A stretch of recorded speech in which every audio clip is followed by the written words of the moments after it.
isip mga sumusunod sa imong anak. Ipadangan ka namo ang kahayag sa pagkabanhaw ni Kristo, kining panahon sa pagsulay o pagpangutan. Samtang nagaampo kami alang sa mong igsuon si Reza o sa tanang nahigugma kanina.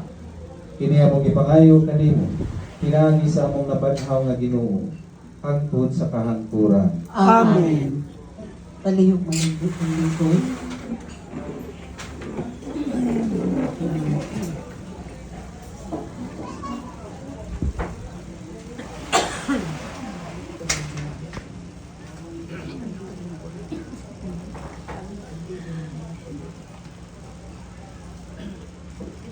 Inutlog gikan sa ikaduhang sulat ni San Pablo ngadto sa taga-Korinto.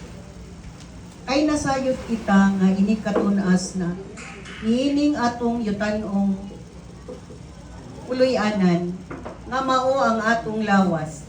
Hatagan kita sa Dios og puloy-anan didto sa langit. Usa ka puloy-anan nga walay katapusan ug siya gayud ang nagbuhat.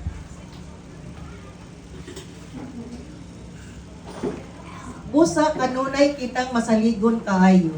Nasayod kita nga samtang ania kita niining lawasa, layo kita sa puloy-anan sa Ginoo.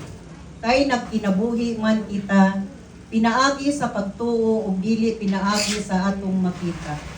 Masaligon kita kaayo ug palabihon nato nga mamiya kita sa atong puloy-anan niining lawasa ug mamuyo uban sa Ginoo. Apan labaw sa tanan, buot kitang magpahimuot kaniya, bisan dinhi sa atong puloy-anan o didto, kay kinahanglan mo atubang kita sa tanan kang Kristo, aron iyang hukman. Aron ang tagsa-tagsa makadawat, sa angay kaniya sumala sa iyang nabuhat, maayo o dautan, dinhi sa kalibutan. Ang pulong sa Ginoo. Salamat sa Diyos. Tubag, ang Diyos akong kahayag ug akong panabang. Ang Diyos sa kahayag ug akong panabang. Ang Ginoo mao akong kahayag ug akong kaluwasan. Kinsa may akong kahadlukan. Ang Ginoo mao ang dalampanan sa akong kinabuhi. Kinsa pa may akong kalisangan. Ang Diyos sa kahayag ug akong panabang.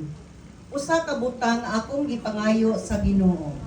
Kini ang akong gipangita nga magpuyo unta ako sa balay sa Ginoo sa tanang mga adlaw sa akong kinabuhi nga magsud-ong unta ako sa kihiligugmaon sa Ginoo ug magpalandong sa iyang templo. Ang Diyos sa kahayag ug akong panabang. Nagatuo ako nga makakita ako sa kaayo sa Ginoo didto sa yuta sa mga buhi. Paabota nga maisugon ang Ginoo. Paglikon sa kasing-kasing ug paabota ang Ginoo. Ang Diyos sa kahayag ug akong panabang.